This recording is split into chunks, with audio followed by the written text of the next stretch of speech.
And more to that, I am born again. Christ is my personal Savior. Since the time I got saved, I have not regretted the decision that I made to follow Him. I have seen Him fight my battles. I have seen Him get me from a deep pit. I have seen Him encourage me when I am down. And He has done me well. Even when I'm on top of the mountain, I have seen Him and His faithfulness. And therefore, today, I am so glad that He has saved my life. So for me now, I want my session to be a bit relaxed. I want to relax kidogo, alafu mkaribie kidogo, just come closer, so that now you can be able to read what will be written here on this manila paper. Make sure that you can see the manila paper. If you cannot, just come close. Even there is an empty bench here. There is an empty bench. Come close. Bwana asifiwe. Amen. So for me, I'm going to take a different approach, and I want to talk about the testimony of my family. The testimony of my family. That is now the title or the heading of our discussion today. Our interaction. So let us talk freely, because now I want to talk more than me. So we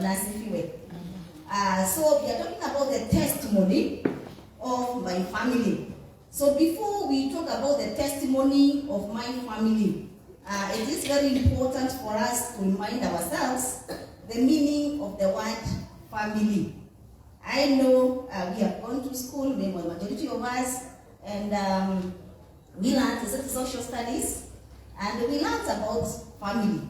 So what is a family? So we can say in a very simple manner that a family is a group of people who are related to each other, especially parents and their children. And these people usually live together in the same household. So there are so many definitions of family, but let's just talk about now this group of individuals who are related to each other. They can be related to each other through marriage, through blood, through adoption. And these people normally share a household. They have a place they call home. So that is now a family. And then we would ask ourselves then, what was the purpose of a family? Or what is the purpose of a family? Why did God establish families? So what functions does a family play? So the first one is about reproduction. All right, family. God intended that there be reproduction in a family. That is now married couples are expected to procreate and bear children, and for what purpose? For the continuation of the society, for the continuation of the family line, for the continuation of the human race. So God did not intend every time He wanted now to populate the world or to populate a particular nation, He would now go back, get clay, start molding, right? Molding a person again, like He did to Adam and Eve. So the minute He created Adam and Eve, He gave that responsibility of multiplying and filling the earth, populating the earth with the children to human beings or the human race. So the first function is to reproduction, and this is now for the purpose of continuation of the family line and the human race. The next function of the family is now to take care of the children. So what we call for the nurturing of the children. So God created us and gave us children. So these children are supposed to be raised within a family. That is now we raise godly children. Bwana asifiwe. That is now the responsibility God has given us. That He has given us children. And then now we expect them to bring up these children in a godly manner. We introduce them to church. We introduce them to the ways of God. Praise the Lord. And then now the other function of the family is for the emotional and emotional security. So we normally have a family that is now particularly the couples, the husband and wife. So they expected now to express their love within marriage. So that is now for emotional. You feel that somebody loves you. You can express your love to somebody. That is now to your children, to the extended members of the family, to your spouse. So that is why now we have a family. We express our love. We express our feelings to them. And then now there is the issue of social security. We have a family for social security. So you really, your mind is at rest. When you know in case you are faced with a problem, you can run to your biological mother, you can run to your father, you can run to your husband, you can run to your children. Whenever you need money, you can make a call. You call your child, my son, I have a problem, isn't it? So you know if there is a problem that would arise, be it a sickness, people can join up, right? They can come together and help you sort out that particular issue. So that is why now we have families. In short, I'm reminding you, these things are the ones to resolve. Is it a class? What, Molly? Many classes all through, right?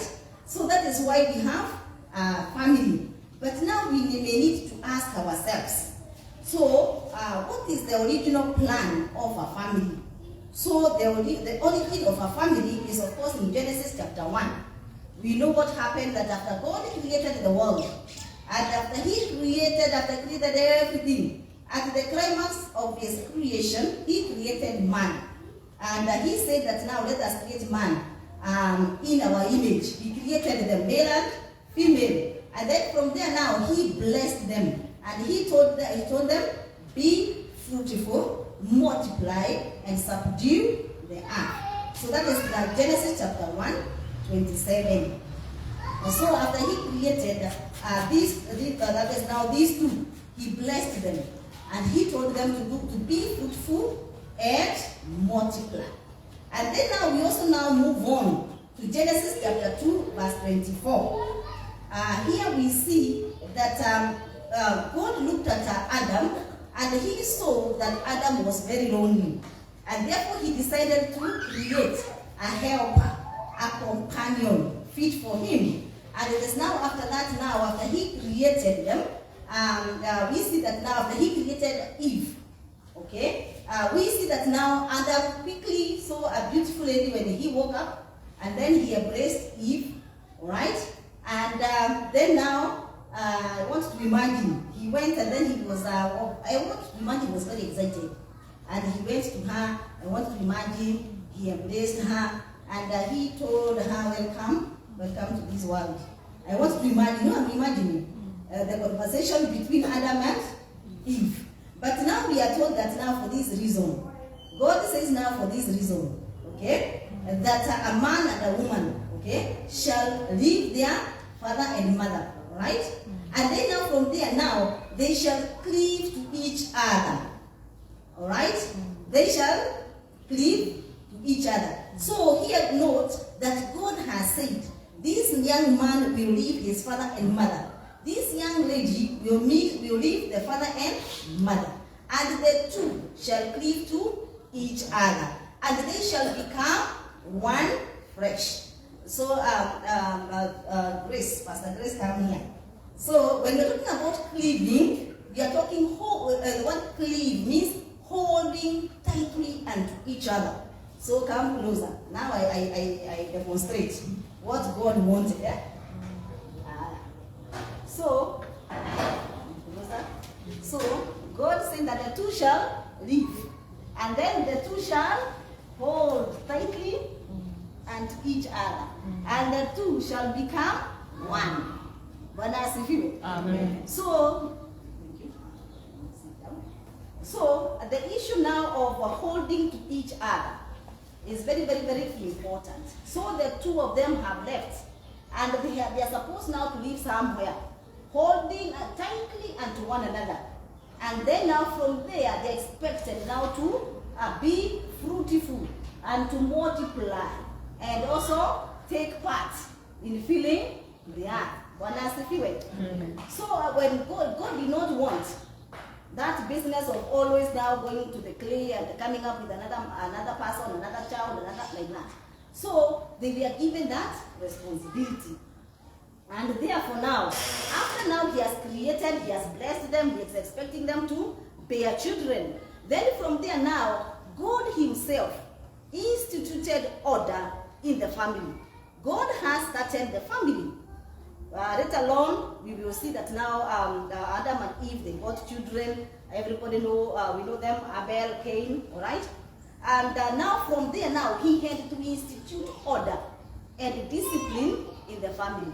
And therefore now, he created authority. And therefore now, he gave the responsibility of leading the family to the man. Bwana asifiwe ladies. Yes, I know that is where now mtakuwa na shida. So now he instituted authority. And this authority was given to the man. Underline the word man. And not the woman. And that is now mainly.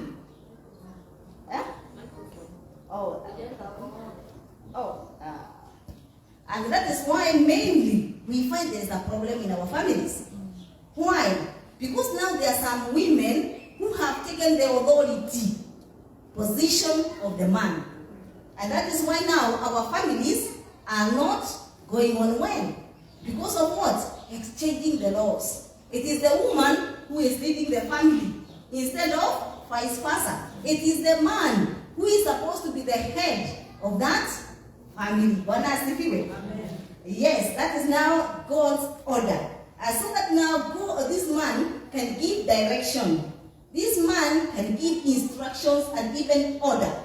And even be able to discipline everybody, including the wife. Bwana asifiwe. Or the mother of the children. So another thing that we note from this story of Genesis is that God intended that families be very happy. So his idea was to create a happy, a united family, where there is a lot of happiness, where there is a lot of laughter and joy in the family. Bwana asifiwe. Then God also intended families to prosper. That is another intention of God. When he decided now to institute a family, he now decided that this family prosper. And that is the issue of God blessing them and telling them, be fruitful. So the family is supposed to be fruitful in all areas. You are supposed now to be fruitful, you prosper. That is financially. You prosper. Okay, we can talk of materially. You have property. I want to imagine that property including maybe a piece of land, a plot, maybe vehicles, what else? Rental houses, maybe what else? A business. God expected, his intention is that the family prosper. Bwana asifiwe. That now the families are not supposed to be in lack. So that now you as the father, you as the mother can be able to provide for the children. So mtoto asikuja kuuliza mama nitakula nini na huna kitu, right? So the intention of God is that you have basic necessities for the children. You can be able to provide basic necessities. That is food, clothing, and shelter. So also, God intended the family to worship him. So when God created a family, he intended that now this family will worship together. This family will pray together. This family will read the word of God. And of course now the husband or the father being the priest of the family. And I think we have been taught by Pastor Grace about prayers, how we should pray for our children, how we should pray even for their great-grandchildren. Do you still remember? She has told us now in the family, we expected to raise an altar where people will go and pray. I want to imagine wherever they decide to go and pray.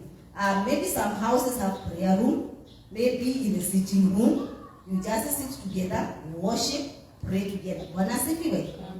So that is the intention of God. So that now there is close relationship between God and this family. Close relationship between God and the family. And when there is that now intimate relationship between God and the family, then now God is telling this family, ask anything from me and I'll give you. Is it children? I'll give you. Right? Have the children. What else? Is it now the prosperity, money? Have it. That was now the intentions of God. And now I come back to my testimony, the testimony of my family. So I was looking at it like this. When we are out there, can somebody give a good report about your family? So each one of you here has a family. And I want to remind you that maybe, for example, let me just take one step back and remind you about the types of families that we have. So we have God's family. This is now Familia ya Kanisa, the body of Christ. Alright? So like you people now, this is your family. Pastor, we have Mom, Pastor Beatrice, this is your family, isn't it? That is now God's family. And then now we also have the nuclear family, where we have the father, the mother, and the children.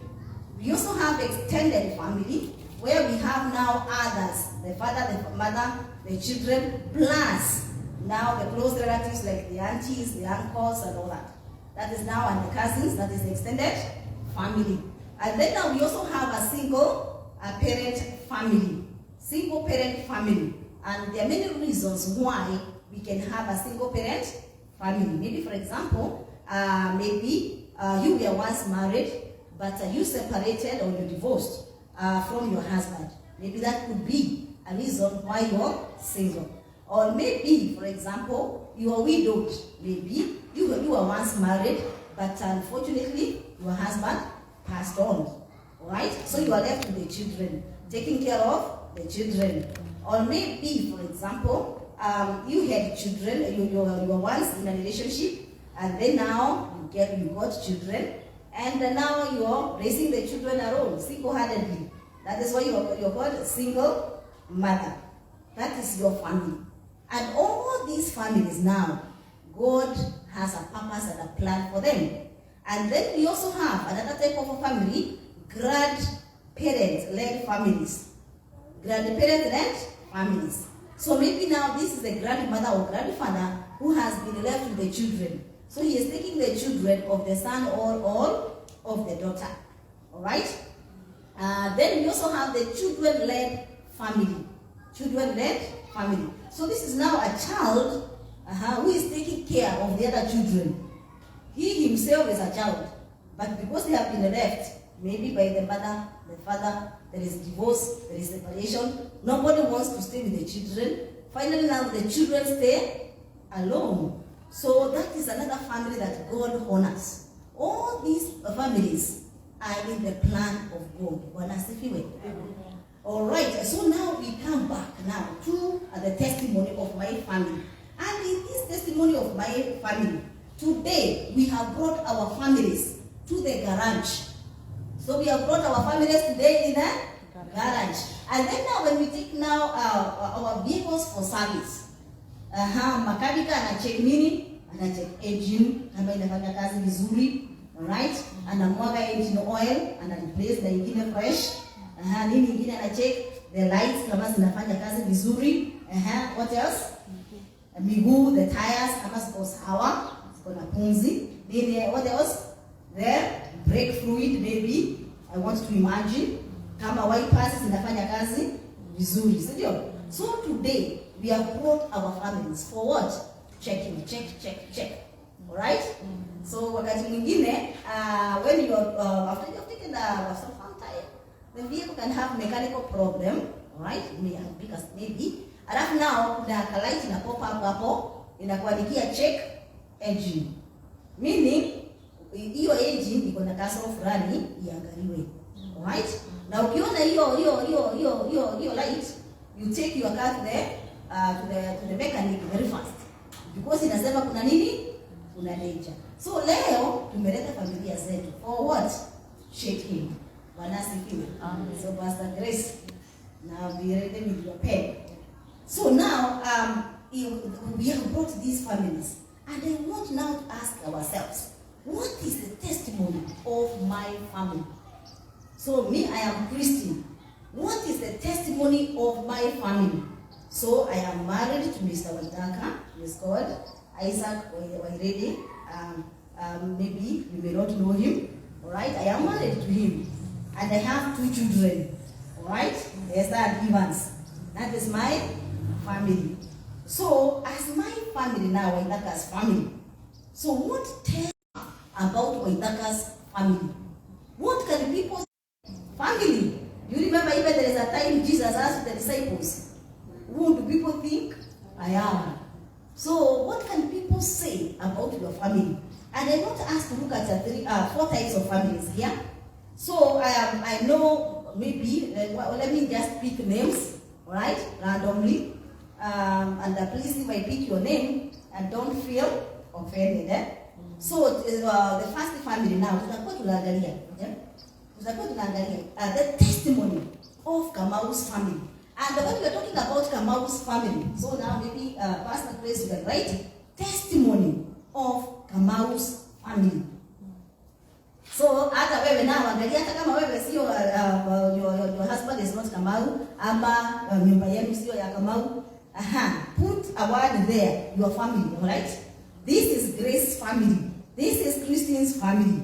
This is Muridi's family. Hii ni familia ya nani? Ya Wajiku. Sisi tumezoea kusema Wajiku. Ama Onyango, ama Akinyi. Let's now look at the testimony of Kamau's family. So we say that this is a good family. Right? This is the ideal family. A good family. So what can people say about, maybe for example, Kamau's family? What do people say about Kamau's family? Let me give an example. Ili hata na nini mfanye nini? Mchangie. Alright. So this Kamau's family, we can say that now the husband, Kamau and the wife love each other. Okay, that's right. Number 1, Kamau's family, the husband and the wife love each other. So tukonagua ushuhuda, we can be able to see. We know that we love one another. Sindio? Tunaona vile wanatembea, vile wanaenda soko pamoja, wakati mwingine wanaenda out pamoja. So we have a testimony that they love one another. Sindio? Yeah. Then this family may be, we can say that they respect each other. Another thing, number 2, they respect each other. So, Bwana Kamau akona respect kwa mama, the mother of the children, right? So that is Mrs. Kamau. So Mr. Kamau respects Mrs. Kamau. Sindio? Yes, tuko na huo ushuhuda, because now you will never hear Mr. Kamau talking about the wife, that is Mrs. Kamau. Utawahi kusikia kusema atashambulia mke wake hadharani, anamheshimu. Kama kuna shida, wanaenda bedroom. Wanaongea huko, quarrel kidogo huko kwa bedroom, away from the children, sindio? Yeah, they don't quarrel on in front of the children. Wanaenda wanajificha hapo ndani. Wanatoka wakiwa na smile. Bwana asifiwe. That we were taught about the quarrelsome woman. So we were taught about her. Alright. So another thing about now, another testimony is that they share responsibility. Point number 3, they share responsibility. So somebody, okay, so for example, kwa familia, we have the duties of a husband. Tuko na duties za the wife. Sindio? duties za Baba Kamau na za Mama Kamau. Bwana asifiwe. So now, they share responsibilities. Like now, for example, the couple can decide, so maybe the husband, aseme, I will be paying school fees for the children. Na maybe Mama Kamau, utakuwa unafanya shopping. Bwana asifiwe. So now you can see they have shared responsibility. Say for example, atasema, okay, for me I am going to establish a business. Sawa sawa? Mimi nitaanza biashara na mimi Mrs. Kamau. Alright? Utakuwa kwa shamba. Unalima sukuma, spinach, those vegetables unaleta kwa duka unauza. So shared responsibility. So now the question that I want to pose to you, do you share responsibility? Those who are married, do you share responsibility? So now tukisema hapa ni tutaongea, si ndio? Do you share responsibility? Mmekaa chini mkasema nao, wewe kazi yako itakuwa hii na kazi yangu itakuwa hii. Na mimi kama wewe kama bibi, then of course you have a duty to take care of me. You will wash my clothes, si ndio? In a respectable manner. Si ndio? Sio unavua kama umekasirika, as you complain, as you make noise. Huyu naye anakaa kama mtoto. The clothes are very very very dirty. So the duties of a wife, do you know your duties? Wewe kama bibi, unajua jukumu yako? Unajua majukumu yako? Wewe kama bibi, what is your responsibility? The first responsibility is to do what? To take care of your husband. Then you take care of the children. And let's be a bit specific. Taking care. What do we mean by taking care? Unafanya nini taking care? Let's hear to how do we take care of our husbands? For example, how? Just tell us maybe, for example. All right, cooking for your husband. Very good. And how do you cook for your husband? Machakula? Because now one thing that we have noted is that especially the Kikuyu women, we really need to up our game. Lazima tujifunze kupika. Lazima tujifunze kupikia familia. Alright? Sasa now for example, sio ile now kila wakati nao tumekimbia. Tumetoka kwa biashara, tumefunga kama tumechelewa. Tunapikia nyumbani.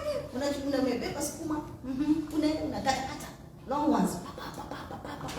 This time now kitunguu iko kwa jiko. And then now wewe unakaanga, unaweka nini? Maji.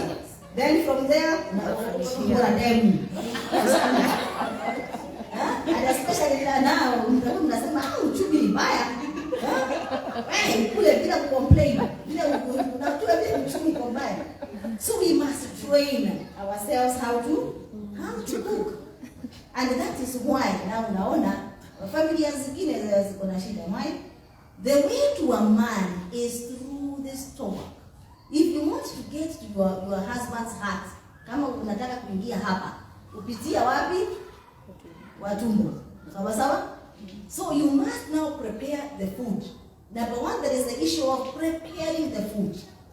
So unakatakata viungo, and then now some things are not expensive. Unachukua kitunguu saumu, unachukua jinja, unachukua dania, hiyo mboga unakaanga vizuri nicely, unaiandaa vizuri, una prepare, then unapika vizuri. Sio unapika ugali pande hii na unapika nini? Ya sukuma pande hii.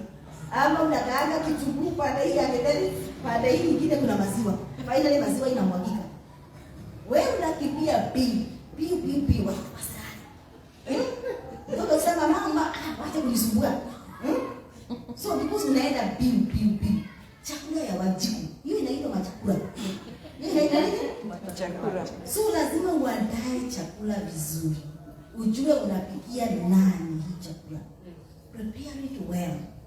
And then now after you have cooked, kama ni mkimo, usiende kupelekea bwana mkimo ikiwa inakaa tu hivyo. Ati wewe umeweka mahindi, waru, vegetables, then you mash. then unaweka kwa sahani unampelekea. Hiyo ni nini? Machakula. So how I already give an example. Kama ni mkimo, right? So what are you supposed to do? You're supposed now to go and look for maybe cabbage, right? Ama green vegetables. Unaweka mkimo kando, unaweka green vegetables, right? Halafu unakatakata nyanya. Unaweka mviringo, unaiweka hapa. Round the plate. Unaiweka round. Halafu unachukua green, unawekelea hapa juu. Halafu now a few nini? A few. What we call them? Dania, unawekelea hapo juu. Yaani bwana akiangalia hiyo chakula. Hata kama alikuwa amekula kwa nani, anakula kwa bwana asifiwe. And he will always be eager. Always eager to eat from your plate. Kwa nini? Juu wewe umetayarisha chakula vizuri.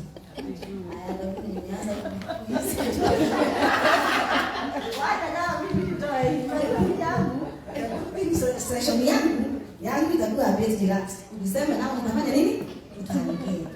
Sasa hiyo plate akiangalia tu hivi. Hata kama ni kwa nani alikuwa amekula, atakula yako. So you must now bring your husband home. Let your husband long for your food. Anaenda nyumbani kukula nyumbani kwake. Si eti anapitia hapo kwa kiosk, hapo kwa Karumaido. Anapitia hapo, anakula kwako. Sasa anakuja kufanya nini? Kuja. Kuihorelea nao. Unaona? So the thing here is you must train yourself to cook. Na good food sio lazima iwe ni expensive. Si mumeona hiyo ni muhimu. Aya, kama ni githeri nao unakaanga vizuri, nicely. Unakaanga, unaweka kitunguu ya kutosha, then from there unaweka nyanya nicely, unakoroga vizuri, unaweka maji kidogo. Ukaongeza neno. Unaona? Hiyo githeri iwe tamu. Alafu unaweka chumvi. Yes. Kwa sawa sawa. Alafu na unakatakata just hoho. Unaona? Kanyanya, kanyanya. Alafu na unairegesha tu. Unaweka kanyanya round hiyo plate ya githeri. Kaka ingine hapa juu na unawekelea kanyanya hapo. Atafikiria kweli kabisa. Huyu bibi yangu alipitia utalii college. Alafu kutoka hapo sasa unampatia kinywaji. Kama anataka kutumia maji ama kama anataka kutumia nini? Chai. Wanasifiwa. Amen. Na as you cook, once in a while, ingia kwa sitting room kidogo tu. Unapoka tu kidogo. Unatengeneza chai na mpelekea. Ana relax kidogo. Kama kuna tunda, holidays. Si holidays ziko kila mahali. Na zinauzwa 50 bob. Sio? Unakatakata kachumba vizuri, unaiweka kwa sosa, unampelekea. Si unashika hiyo chumba hivi. Unashika. Then unawekelea juu ya meza. Imagine. Na this time imekatakata. So in other words, let us style up. Na mimi nafikiria that is why na unaona. Wakati mwingine our husbands bwana wanaenda tu na hao watu wengine hiki understanding. Kwa hivyo nao amenasa kwa bwana yako. Amejua vile atamfanya. Anampikia vizuri. From there he will not desire your food anymore. Kwa hivyo hata wewe hata kama umechelewa, tayarisha chakula vizuri. Pika vizuri with love. Unajua ndio usipike kama una complain. Hiyo chakula haitakuwa tamu. Na vile nao vile mimi nimejiandaa na mnaona baba yenu analeta chakula. Oh, don't complain. Pika vizuri. Weka kwa hot pot vile tuliambiwa, right? Kama hajafika. Akifika unampelekea hiyo chakula na ustaarabu. Which word do I use? Na ustaarabu. Unaweka chakula. Unaweka hapo kuna chakula, hapo kuna katunda hapo kuna grass kama natumia maji, unampelekea vizuri. Alafu na unampakulia. Sio unaambia your first born daughter, pakulia baba yako chakula. Hapana, kazi yako ni gani? Si tumesema you must understand your responsibility. Then you serve him nicely with a smile. Hata kama hauna chakula umekasirika. Put a plastic smile. Na unamwambia karibu. To be honest, teach yourself. Sio ngumu. Mimi mwanzo nilijifunza. It is always my practice. Namwambia welcome. Alright? Ni vizuri ufanye hivi. Sio ngumu, ni kunifanya nini? Train. It comes with training. So now we have seen that there is a shared responsibility. Kuja now tuendelee na testimony ya Kamau's family. Alright? We can now be able to say that now these people, they are very understanding. Very understanding. Yes, very understanding. So the husband understands the wife. The wife understands the husband. And again, you also as a mother, you understand your children. Do not put a lot of pressure on your children. Understand them. Kama ni wenye wako shule, nimesikia hapa kuna wenye wako na watu wa high school. What is their ability? Alright?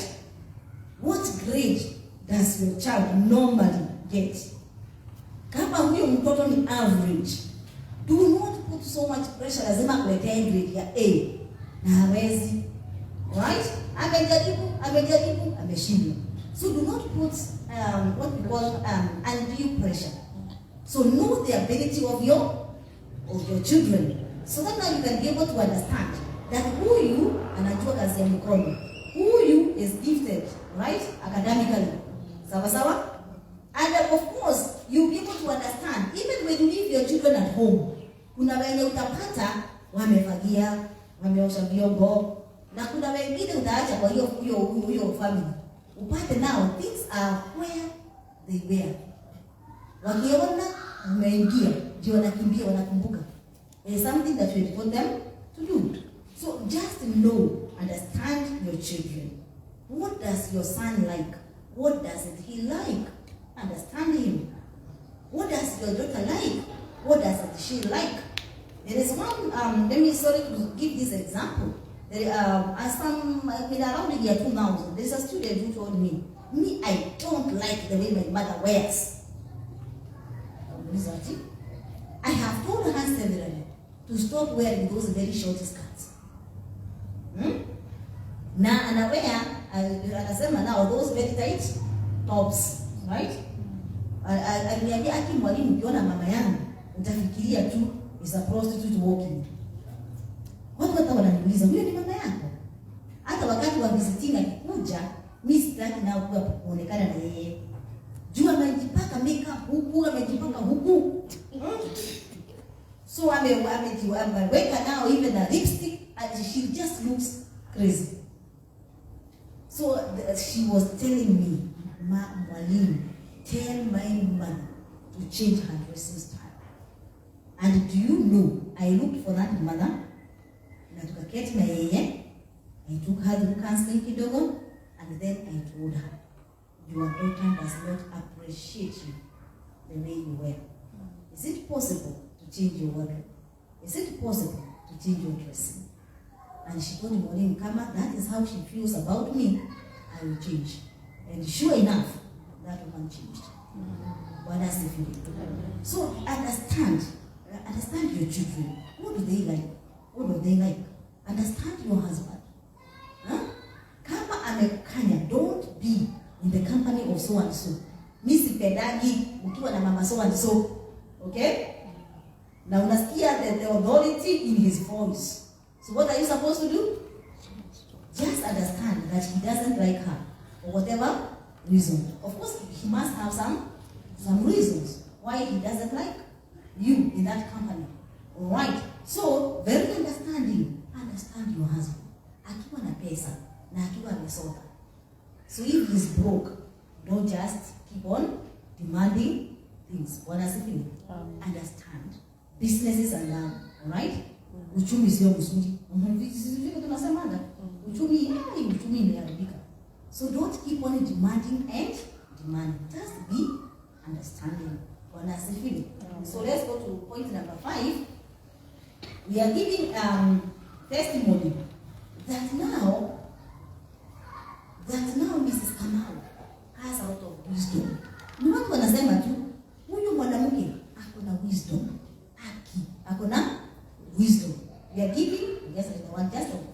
wisdom.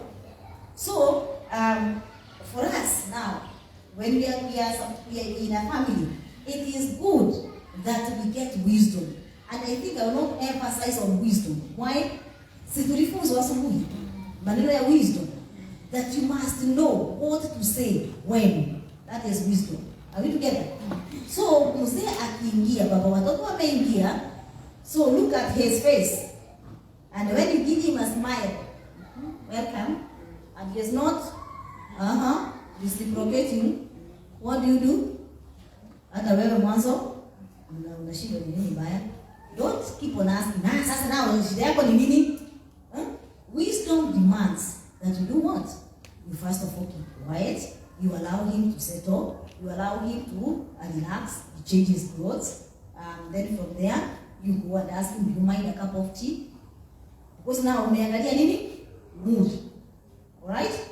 So wisdom demands that you look at the mood. Hata mood ya watoto.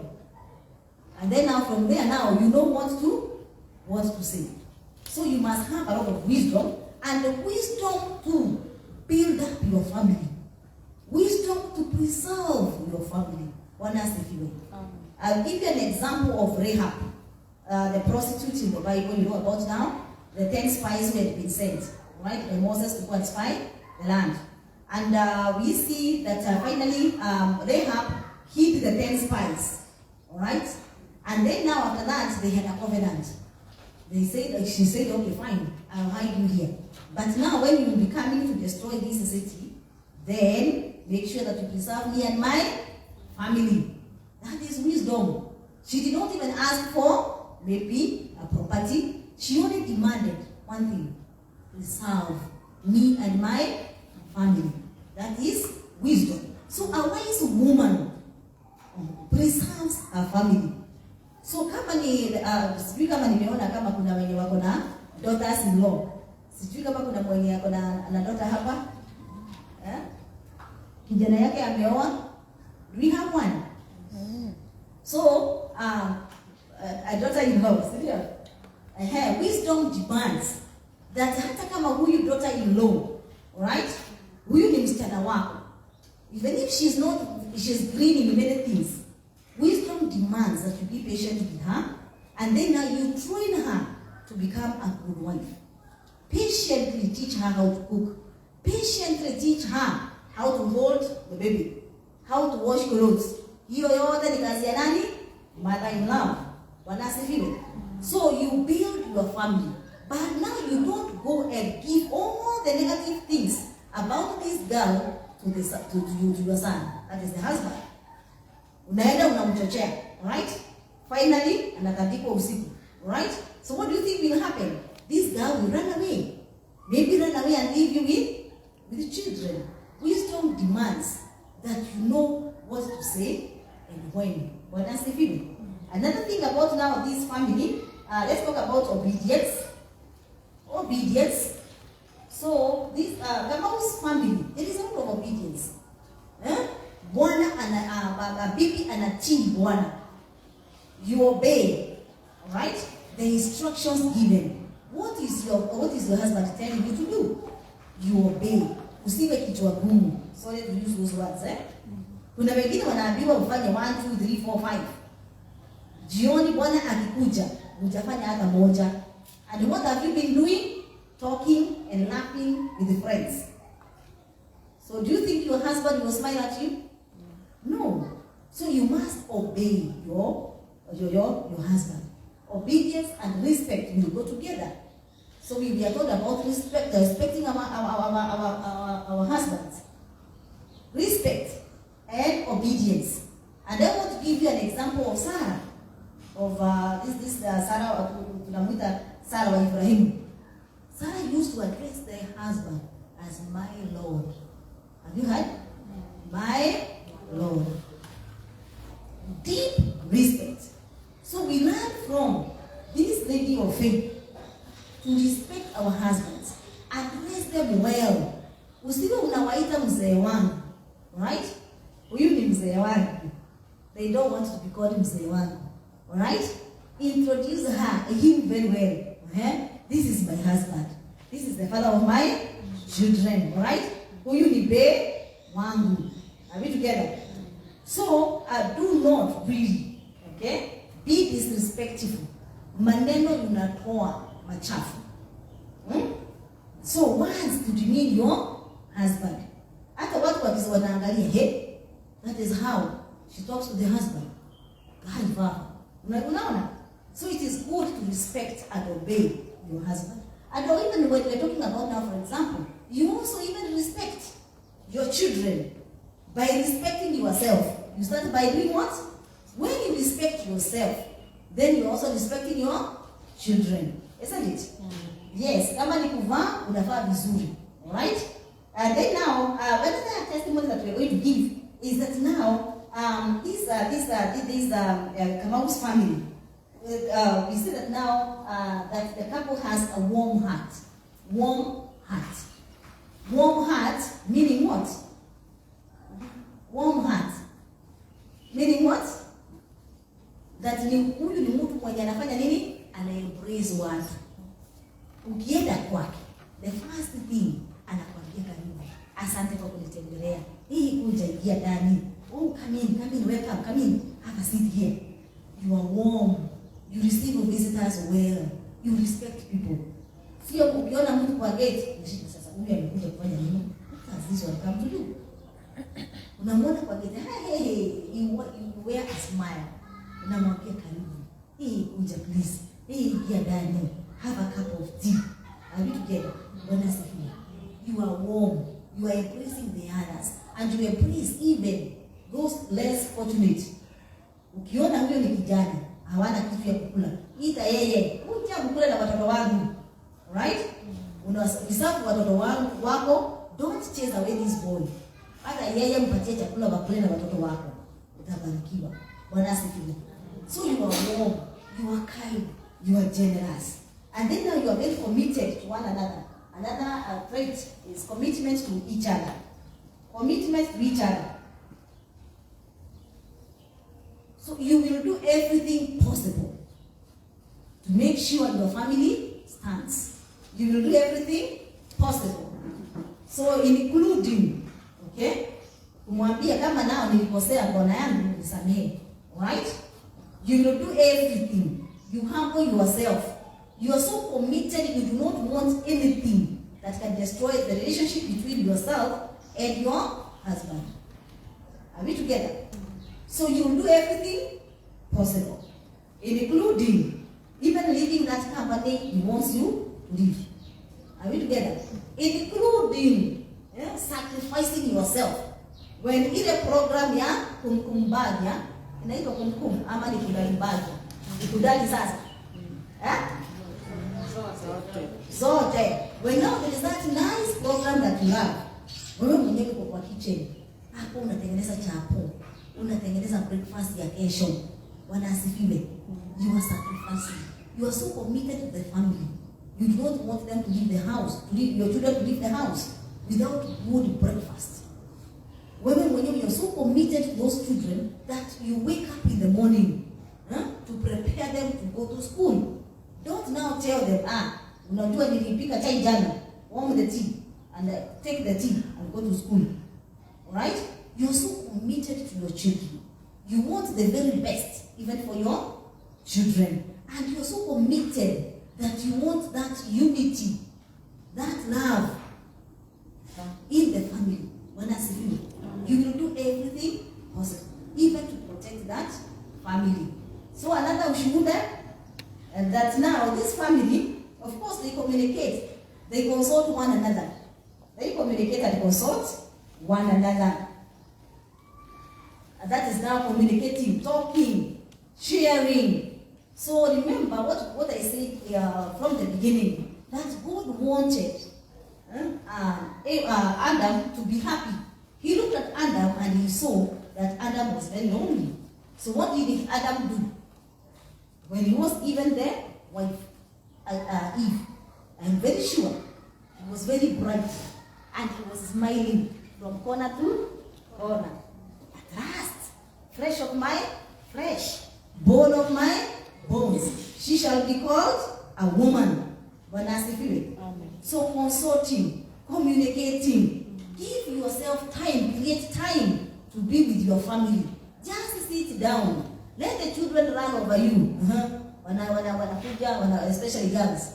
They want to do your hair. They want to comb your hair. Alright? Be there with your husband and your children. Kama una bwana, kaa tu hapo na watoto wako. As you talk, as you ask them, shule ilikuwa namna gani? Leo mlisoma nini? You are communicating with your children. You get into their space. Bwana asifiwe. Communicate with them. Find out. Unaona mtoto amekuja, mtoto unaangalia sura yake, unaona huyu ako na stress or some kind, hajafurahia. So ask him, John, what is the problem? Uliendaje shule?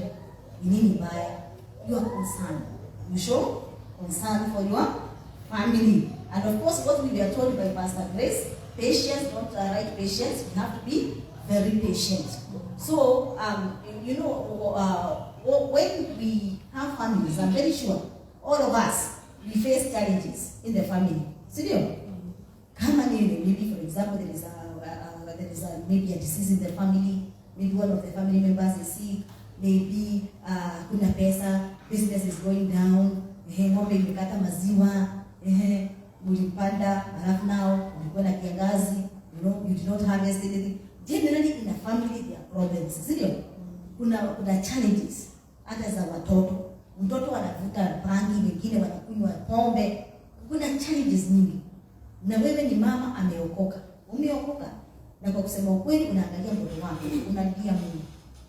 Bwana asifiwe. So those challenges that you are facing, you have to patiently pray for them and they will change. Bwana asifiwe. So be patient with these children. Sometimes they make a mistake. Wengine wanaenda huko, they involve themselves in sex before marriage. Finally they get pregnant. Be patient. Don't tell this girl, kanyaga kubwa, enda. Umeniletea nini? Pregnancy. Si mimi nilikukanya. Nilikwambia wachana na so. Anao wewe na nimeona. Then you quarrel and quarrel. Finally, you send the girl away. You have sent her away to who? Bwana asifiwe. So be patient. Okay, it has happened. And because it has happened now, take care of this girl. And as you cancel her, uwe unamwambia sasa usirudie hii tena. This is how you hold mtoto. Alright? So be patient. And finally, that girl will stand again. Bwana asifiwe. Usimtupe huko, unasema me I have nothing to do with such kind of people. Angalia vile umeniagisha. Na mimi ni mama kanisa. Alright? So let us now be very, very, very patient, even with our husbands. Even when they come home drunk, like we were told the case by Grace. Even when they come home drunk, be respectful to them. Right? Don't demean your husband. Hebu jiangalie sasa. Vile nao wewe huko, hebu jiangalie. You look like a child. And then now you start unatoa maneno makali. That erode the ego of a man. Ukimwambia sasa na wewe unajiita mwanaume. So you erode the ego of a man. That man has no courage even to face the following day. Bwana asifiwe. So wewe kama ni ushuhuda, wewe ni mama ameokoka, ushuhuda wako kwa bwana yako. When your husband come home drunk, na wewe umeokoka, how do you speak to him?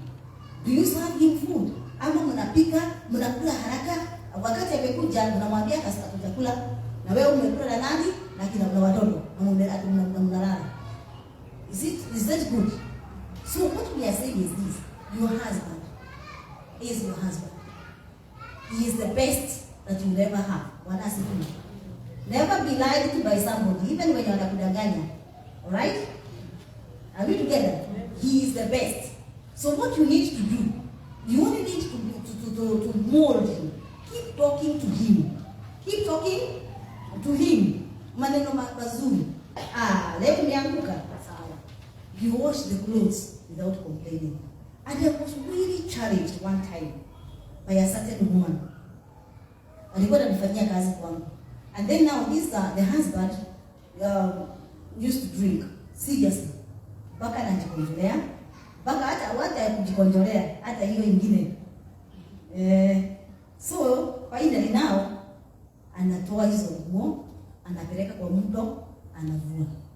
The man used to urinate. Unaona? Mahali yeye amelala na mahali bwana amelala, hapo kote akiamuka, she is wet all over. Okay? So, kama ni wewe ungefanya nini? Your husband anakojoa kwa kitanda. What do you do? So, another point here is, usiandike, is about covering the nakedness of your husband. Wewe enda, osha hizo nguo, and then andika vizuri. Jioni, uende utandike kitanda tena, si ndio? And pretend all is well. But if you now go and tell everybody, my husband anakojoa kwa kitanda, so how will they help you? Maybe unless uende kwa pastor muombe na yeye in confidence. Si ndio? Lakini wakati umemwambia mama Swadi, so umemwambia mama Jane, umemwambia mama Murithi, kila mtu wanakuangalia wanafanya nini? Wanacheka. Si ndio? So cover the weaknesses of your husband. And then finally, submit your vision to his vision. Usiwe, submit your vision to his vision. So have a vision. What is the vision of this man? Okay? Hata wewe nao ingia kwa vision yake. Hata yako umwambie. Alright? Isikue ati bwana yako anasikia. Wewe mwenyewe umenunua plot. Ati kuna plot sijui makuta wapi? Bypass ama ni wapi? Tunasikia wapi? Juja Farm, tunasikia Maridi. Ati wewe, okay, your vision is good. Buying a plot is sound, it's okay. But now let him know, submit your vision to his vision. Yeye mwenyewe ana vision. Maybe anataka mwanzo, mjenge nyumba, right? Lakini wewe umechukua pesa, umeenda umenunua plot na hajajua. Wewe mwenyewe umekuja umenunua ng'ombe na hajajua, right? So it is good first of all to tell him your vision. Baba so and so, mimi nataka kununua ng'ombe, maybe mbuzi ya maziwa, ng'ombe ya nini? Those kama ni kondoo, right? So submit yourself to him. Are we together? So that now you don't now try to outshine him, alright? Yeye mwenyewe umesikia ni kama akona vision ya amekwambia nataka kununua gari sijui what, na wewe unakimbia unanunua yako. So let there not be competition. Hiyo ingine ni spirit of competition. What in space ya kuandika ile familia nyingine mbali. Alright? Competition. Now umeona kwa neighbor, your friend, kumewekwa tile, amewekewa tiles, na wewe unataka tiles. And you put a lot of pressure. Ununuliwa nini? Hata wewe nyumba yako iwekwe nini? Tiles. Kwa hivyo now you should not compete. Sawa na your neighbors. Na nilisikia Pastor Grace akisema you relate well with neighbors. You don't compete. You have your own life. Your neighbor akona life yake. Kama vision yake ni kuweka nyumba tiles, ni kuweka pale nini? Aweke. Kama wewe ni kununua ng'ombe, waacha mfanye nini? Ununue ng'ombe. Bwana asifiwe. So that is spirit of competition. Na kina mama, that is how we are challenging one another. Unapiga kapicha. Do you want me to show you?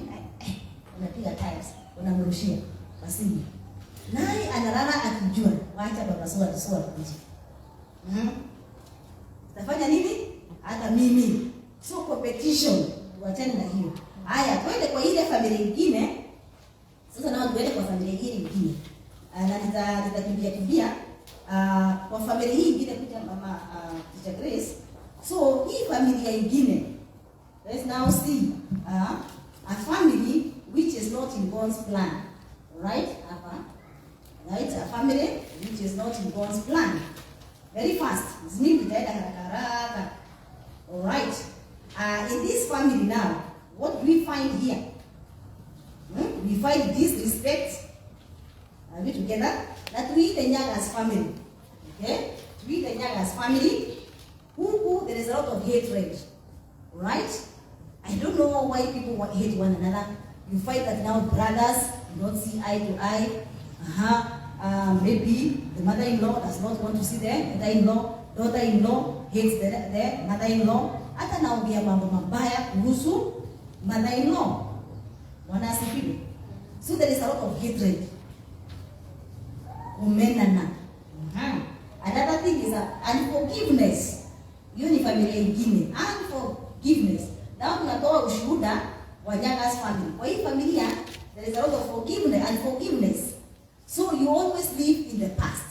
So kila wakati unasema my mother did this, mother alifanyia hii, and that is 5 years ago. Right? You live in the past. Live in the present. Forgive and move on. So unforgiveness. In this family there is a lot of pride and arrogance. Pride. Mweteo. Pride. In Nyanga's family tunatoa ushuhuda. Sisi tunaangalia tunaona vile mama ako na maringo. Right? Very arrogant. Pride. Hata kwa hii Nyanga's family, hii pride and arrogance anaileta mpaka kwa kanisa. Huyu mama pastor akipreach, amesema kitu, for example, anapeana example, anasema it is me. Hiyo kanisa sitaenda tena. Kutoka hapo mnaona, Pastor Beatrice anaangalia mama so hamuoni. Kumbe ati alikatwa, in quotes, ati alikatwa na pastor. Kwa hivyo sasa nao amefanya nini? Ameenda na amechange kanisa.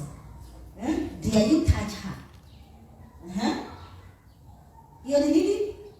Right. Lakini tukumbuke, Satan was an angel in heaven. So we need to humble ourselves. Even when you are corrected in church, accept correction.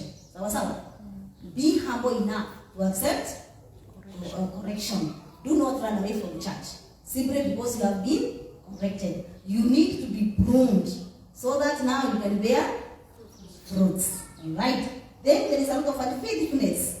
What we are calling infidelity. Unfaithfulness. Huyu ni mama anatembea nje. Ameolewa lakini anatembea na wanaume wengine.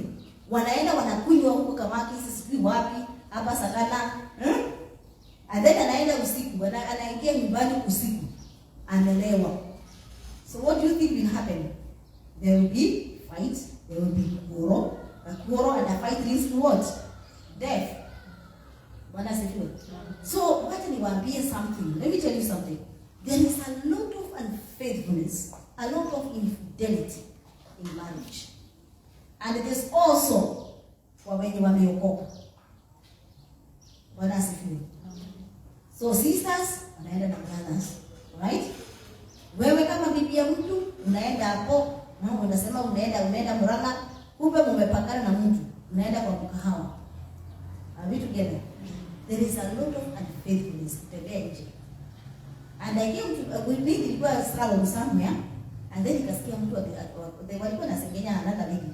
Atifile nao alikuwa amewekwa vizuri na bwana yake, alikuwa na kila kitu, mpaka alikuwa na maid, na imagine hana kazi, lakini ana maid anaajiriwa amsaidie kazi.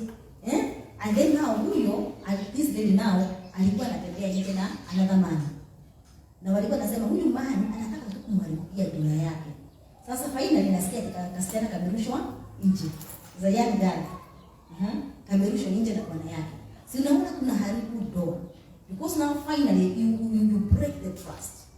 That your husband cannot trust you. Your husband has a lot of insecurity. Ukienda tu church, hataki hata uende church.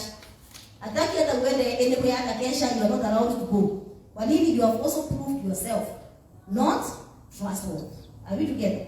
So kama ni ushuhuda, mwenye ako na mwana ako na nini? Ako na ushuhuda. So kama sisi tumeokoka, then we must get born again properly. Are we together? So let us not be hard that tumeonekana sijui wapi, tumeonekana sijui kwa mkoroji gani. Are we together? Kama tumeokoka, tusimame vizuri. Let us not be unfaithful. Kuna mwingine aliniambia, mama sasa nitafanya nini? Na bwana yangu hawezi. Unajua hawezi ile game, hawezi kitu. Si nini mnajua ni game gani? Si no. Sasa nao, alikuwa anamuuliza, it is like she wanted to justify herself. The reason for moving around with men. And simply because now, hawezi chochote, hata hajui. Sasa nikamwambia kama hajui usimfunze. Alright? So what we are saying is that even if your husband hajui, alright? Ati mimi sijawahi enjoy. Sijawahi enjoy. And how come then you are married to him? Na huyo ni bwana yako, una gossip. That is what we call gossip. Sasa nikamwambia then what you need to do. Then what you need to wewe mwenyewe umuulize shida yake ni nini, muongee, umuonyeshe styles. Alright? Bwana asifiwe. Yes. Lakini nao kwenda kuambia watu hawezi, unaenda mpaka kwa pastor unamwambia bwana yangu hawezi. Sasa unataka pastor afanye nini? Pastor afanye nini? So what are you telling me? Unaenda kwa father. Imagine father. Unaenda kumwambia bwana yako hawezi. So what are you, in other words, what are you trying to say? So wacha tuwe na nidhamu. If we are born again, tuwe na discipline katika nyumba ya Bwana. Bwana asifiwe. Amen. Kwa hivyo now understand your husband. Kama kuna medical condition, you influence him mwende hospitali. And then atibiwe. Na mambo itakuwa sawa badala ya kutembea nje. So in this family, so this Nyanga's family, so the wife is always complaining about the husband. Always complaining. He has not done this. He has not bought me a dress. He has not. The wife is ever whining, complaining. Alright? And there is nothing that makes a husband so discouraged and demoralized like a quarrelsome and complaining wife. And then now finally, in this family, unaona, the wife is very ungrateful. In gratitude. It can be the husband or the wife. In gratitude. Very ungrateful. Wewe mwenyewe umenunuliwa kitu. Uweze kusema asante. Wewe unachukua unaiweka kwa drawer. Umeanza kuona ile necklace ulinunuliwa. Earrings zenye umeweka kwa drawer. Very ungrateful. Anakuja unamuuliza nao hizi. Ai, kwani mimi ni mama? You know, just you can also now, maybe for example, tell him we can go and check. Ulinunua wapi? Tuende nichukue ingine yenye inaweza nifanya nini? Na nitoshea. Bwana asifiwe. Kama ni necklace, wear tu hata kama sio mzuri. Nivae tu once na inahoya. And after some time, akikupatia pesa, sema asante. Train yourself to say thank you. Bwana asifiwe. Akikufanyia jambo mzuri, fanya nini? Sema asante. Kama ni mtoto, remember we are talking about a family. Amekuletea leader, mama. Sema asante mwanangu. Hii ubarikiwe sana. So let us train ourselves to be grateful, not to be ungrateful. Bwana asifiwe. Amen. Yes. So, wacha niseme kwa hii familia finally there are a lot of gossip. Wewe mwenyewe you gossip everybody in that family. Brothers ya mzee una gossip. Your own brothers una gossip. Your sisters you gossip your sisters, everybody. Hata kwa church you gossip now mom, you are gossiping even the pastor. Mnasimama pale nje, you are gossiping. You gossip everybody, including your own children. So in vizuri that we guard our mouths. So this is now a testimony of this family, the family which is not in God's plan. Now, now let me say, because here tumechanganyika, we have the single parent family. What did I say now? As a single mother, you can now bring up your family in a godly way. And how do you bring up your family in a godly way? Number one, you must now train yourself to worship God. Have now a fellowship with your God. That is point number one. Be a prayerful woman. Let your children know that you respect your God. Let your children know that you love God. That your testimony is true. Not when now, for example, they know you are single, but kuna mtu mwingine wanaona hapo ndani. Your testimony must be true.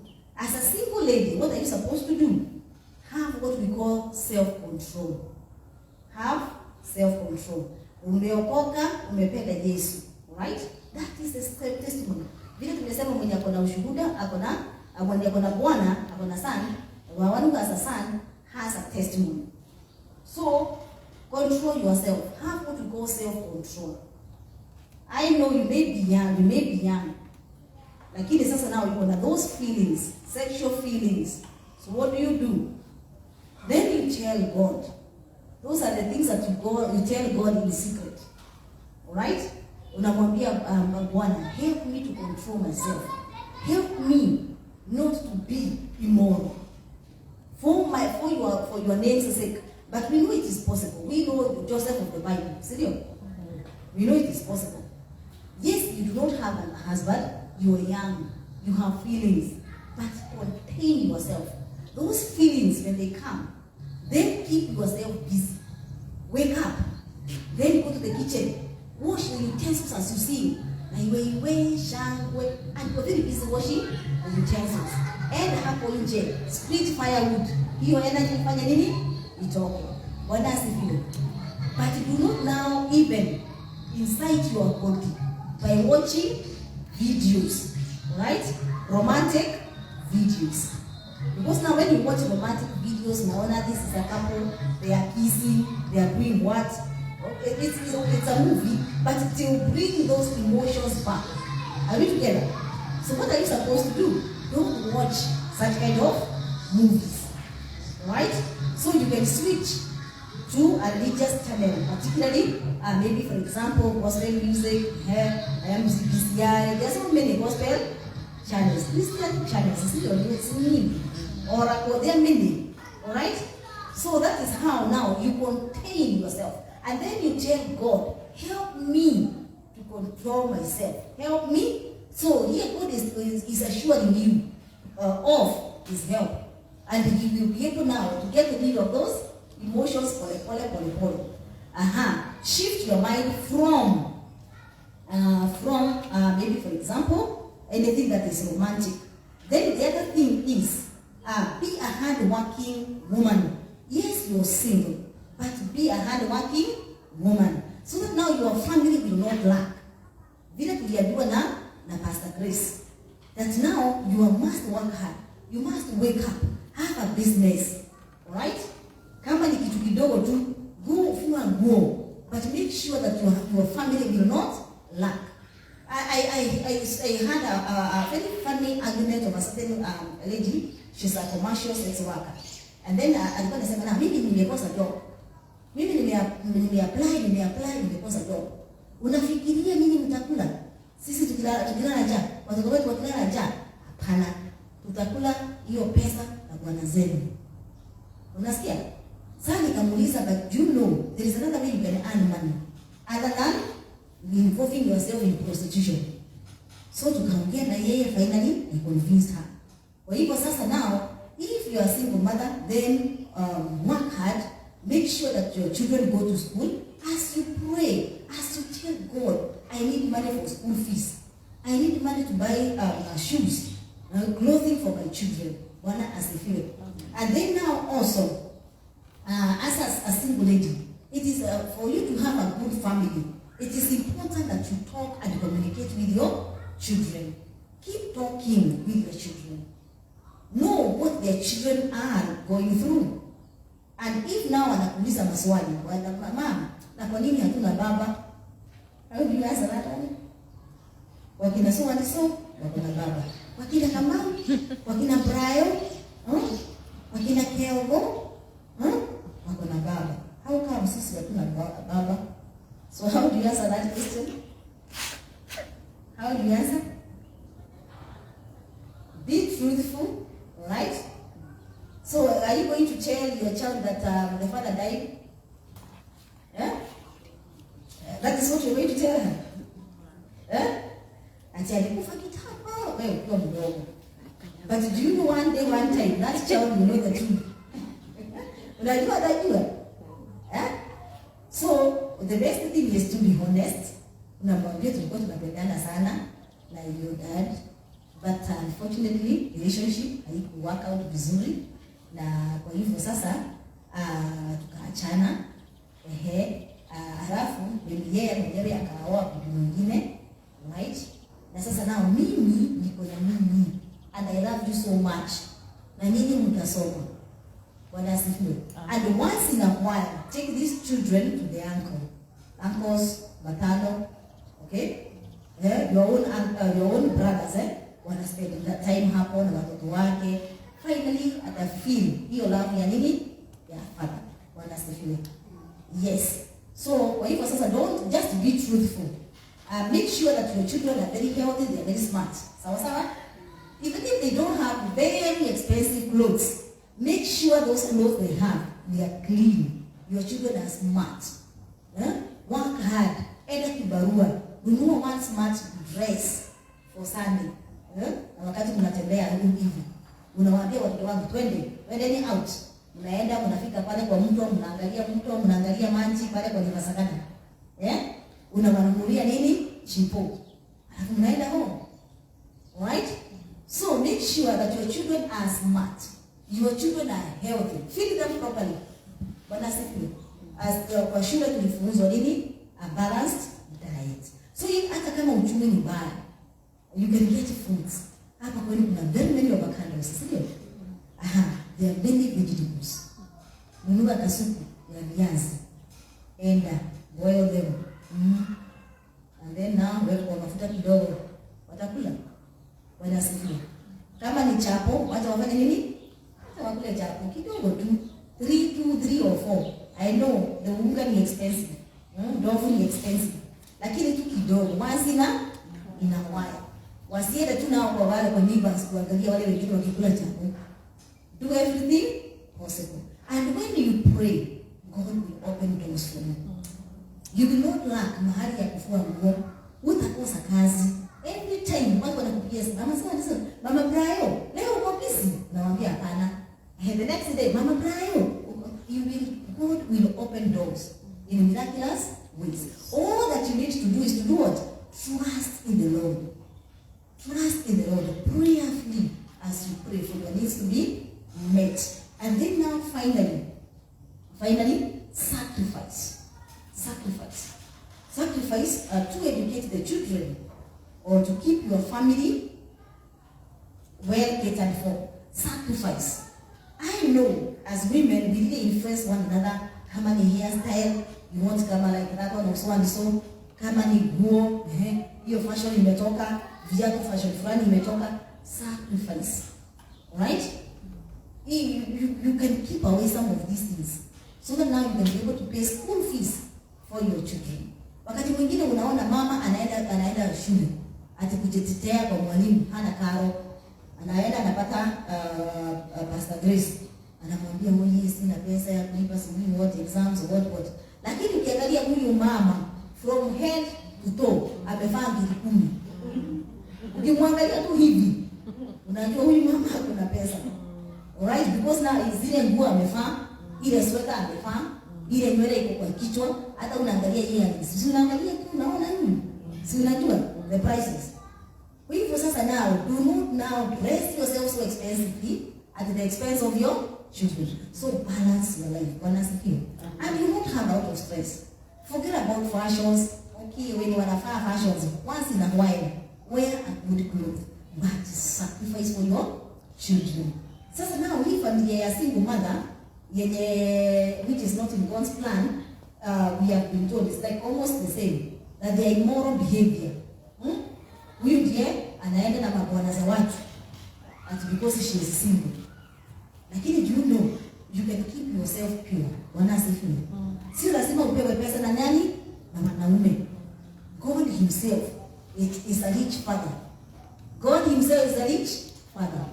And then now another thing that we need to do, discipline. The children are very indisciplined. How a single mother? You simply don't care. Uliacha watoto asubuhi, unaingia saa 4 ya usiku. So that unafikiria watoto wanafanya nini siku nzima? Supervise what your children are doing. Usiache watoto na wewe umeenda huko unapiga domo, unaongea and your children, you have not even cooked for your children. Na wewe uko nje. That is not the right way. Bwana asifiwe.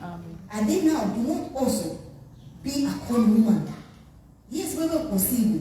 Lakini nao sio lazima ufanye nini? Ufanye tabia zingine, si ndio? Usiende kudanganya wanaume, that you're conning them of their money. you're telling them unawahusia sijui nini. Bwana asifiwe. Amen. You can do a clean business. Una save pesa kidogo, unaanza biashara. Unauza kidheri kidogo una save. Then unaanza nini? Unanunua some maybe for example malimali, plastic things to sell, basins, hair, there are many hair pins. There are so many things that you can sell. Even vegetables. Bwana asifiwe. Amen. Kwa hivyo sawa, sio lazima uwe a con woman. And then now this is single person. Is drinks and smokes. Okay? Wewe unaona anakunywa. Silly. She comes home drunk.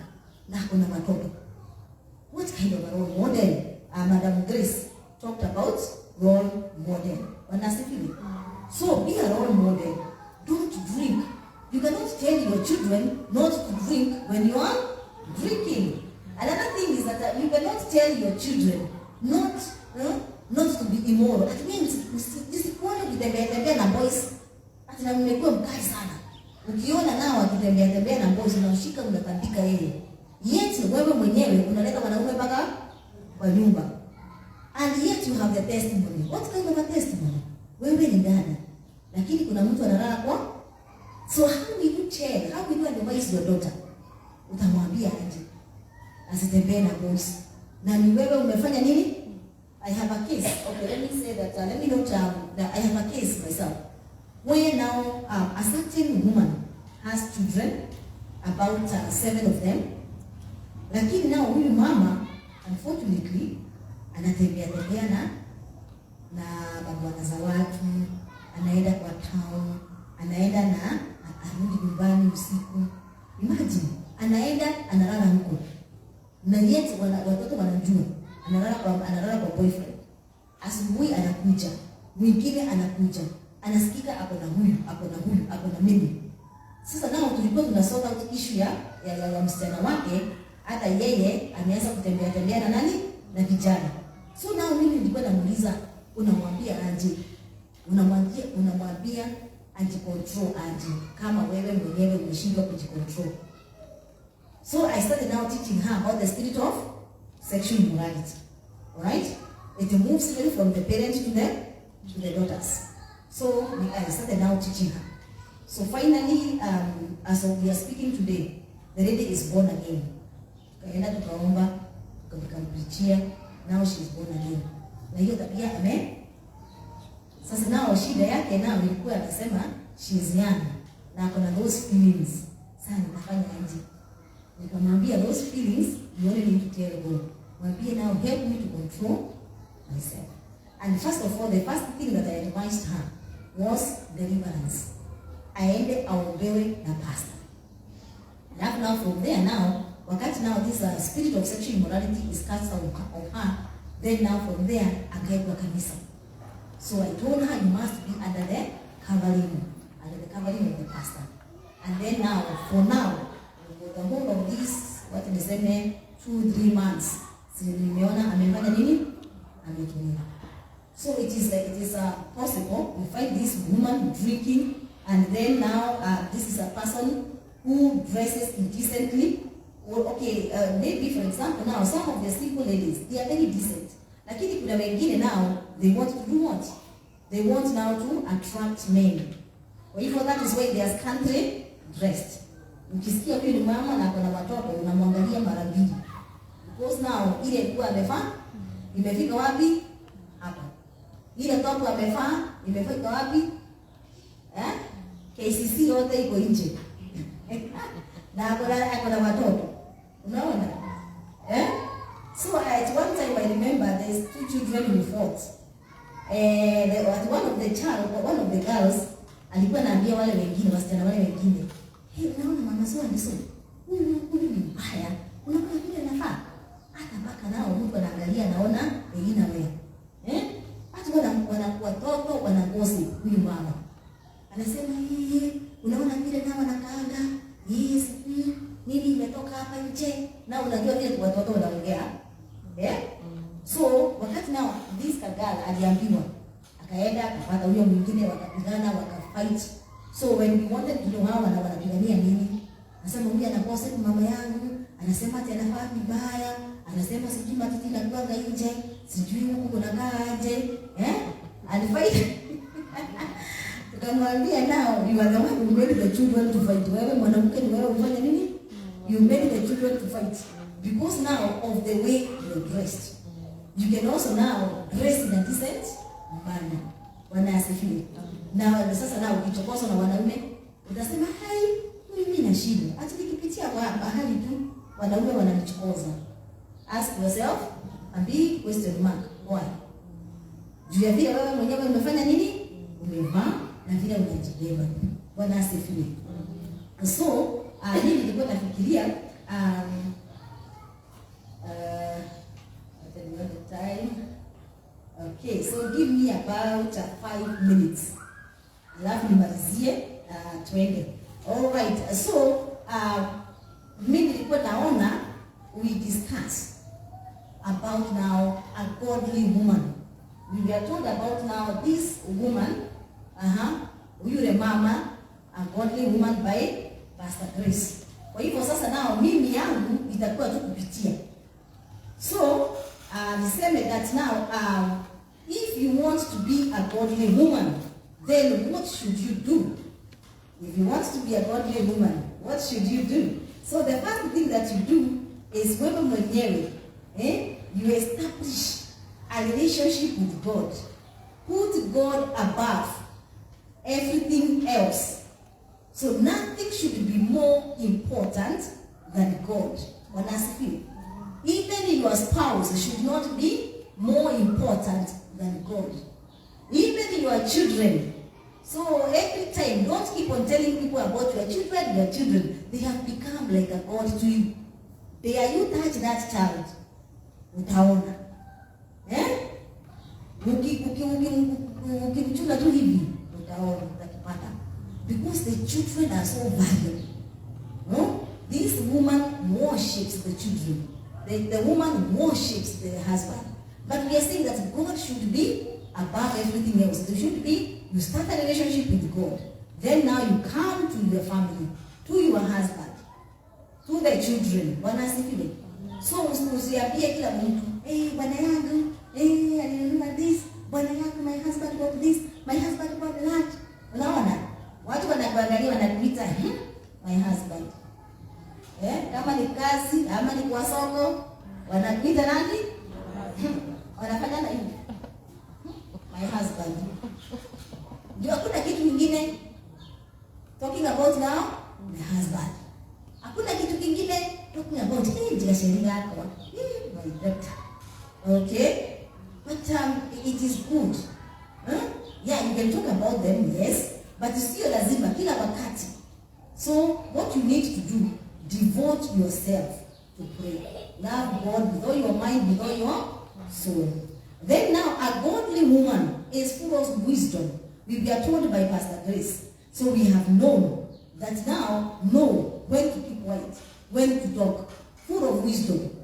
If there is an issue, don't go telling everybody. Keep quiet. Ask yourself, ni nani atanisaidia? So unaenda unapata Pastor Beatrice. Unaenda unapata mwanamke mwingine, a godly woman also, to give you advice. Be full of wisdom. Do not disrespect your mother-in-law. Right? That is wisdom. Respect your mother-in-law. And then be like Abigail. Right? Always respect and defend your husband. Be like Abigail. You remember the story of Abigail? Huyu mke wa Nabal. Remember the story about now this David who wanted to offer a sacrifice. Then he went to a rich man called Nabal. Akamwambia nipatie kondoo moja nitolee Mungu dhabihu. Akasema now, I give you one sheep. What? Who is David? And when David now was told the comments of this woman, then David now mobilized his people to go and attack the family. So when this lady came to the land that David amejua na anapanga kuja kuangamiza wote, to clear the whole family, this woman who did something very special. Alienda akapika mikate, akachukua punda, akaziwegelea, akapelekea nani? David. Akaenda na akanil down hapo. Akamwambia, forgive me my Lord. my husband is a foolish man, just like his name. Do you remember? And then now she asked for forgiveness on behalf of the husband. And the family was spared. And do you know, because of that wisdom, do you know finally Abigail became the wife of David? Why did now, when David heard that Nabal had died, unasemekana alienda akaanguka na akakufa, right? So immediately he sent people to go and get Abigail. Why? Because of what? Wisdom. So let us now behave like Abigail. So we cover up the weaknesses of our husband, the weaknesses of our children, the weaknesses of your mother-in-law, the weaknesses of your own mom, weaknesses of your own dad. Kila mtu ako na weakness zake, si ndio? Alright, then the other thing, point number 3, a godly woman demonstrates humility. Humility. Hapa tunasema avoid arrogance and talking carelessly. Avoid arrogance and talking carelessly. Unajua kuna watu wengine wanaongea tu just carelessly, wanachitia tu maneno. But now the Bible is warning us that we guard our what? Let's guard our mouths. So in our mouths there is what? There is a blessing and there is a curse. So speak your mind, yes, but in a humble manner. So for example now, kama ni bwana, mwambie baba watoto, baba Jane, I think if we do this, it will be good. Let us avoid doing this. Please avoid conflict with your brother. Unajua kumwambia your mother about this, unajua vile anaweza kucheka. You know that is now wisdom. So in this particular case that we are talking about, ni vizuri ujue vile unaweza ongea. There is a way you can talk, you bring more conflicts. Sawa sawa? So unafanya mama na watoto wapigane. Mama na baba yao wapigane. Another thing is that now, please, as women, let us now make sure our children respect their father by not inciting the children against their father. Unaenda unamwambia watoto wako, unaona sasa baba yenu is a useless man, hakuna kitu anafanya, kazi yake ni kukunywa pombe tu. What do you say? What do you talk about with your children about their father? Unawaambia aje? Kama sio mimi, wacha niwaambie, kama sio mimi amungesoma. Nani wanasema hivyo? Kama sio mimi amungefanya nini? Mnaona kazi ya baba yenu ni kufanya nini? Ni kukunywa, hakuna kitu kingine na anafikiria. Alright? So what do you tell your children about their father? Let us have a lot of wisdom. Avoid using words that will bring a bad relationship between the father and the children. So a godly woman, we have seen that now, she demonstrates. As I come almost to a close, I remember there is a woman who was saying that now, okay, fine, the mother-in-law had passed on. So now, one of the daughters akasema, okay, nitakuja, unaona ile tulisema ukoni. So wakati nao amesema hivyo, saa okay, somehow hakufanya vizuri, hakuwapikia vizuri, ni kama alikuwa anajiforce kuwapikia. Sasa nao wakati hao wengine walienda kama wamecomplain, adhoni walienda kama wana complain. Sasa akasema nao si wa complain, wajue their mother is in the grave, me am not their mother. Mwenye ameokoka, huyu ni dada, ako na ushuhuda, anasema mother ni abortion. Anasema wapi? Let them know. Kwanza anasema, let them know their mother is in the grave. I am not their mother. Mwangalia nikasema, na huyu on Sunday, Bwana asifiwe kabisa, niko na ushuhuda. Bwana ametendea, niko na testimony. Hallelujah. Na unasikia vile anaongea. Huyu ni mtu mwenye ako na testimony. Nisema aje, my family, my testimony. What can people say about you and your mouth? So ni vizuri wadada, tuchunge maneno yende tunaamka. In your mouth lies what? A curse and a blessing. So bless your husband. Bless the father of your children. Mwambie, hey, Mungu akubariki. Asante sana. God bless you. Alright? Hata kama unasema ni useless. Huyo ndio wewe, by the way, ni wewe ulimpenda na ukamchagua na yeye akafanya nini? Akakuchagua. So finally, he is yours. Sindio? So don't speak ill, alright, about your family. Another thing is that a godly woman is not selfish. Okay? Ukienda kwa nyumba, you want everything done according to your plan.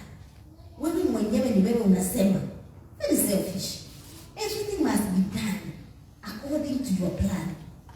So if anything is done and you're not consulted, that particular thing is not good. Kama wewe ni mother-in-law, nothing can be done in that family. Kama wewe utapitisha, unajipenda sana, so that now everything must revolve around you. Ni wewe unasema. And do you know, by the way, there is an article that I read. There is a young man mwenye alikuwa anasema at the mother controls even the mother controls is kama niseme even when they have sex.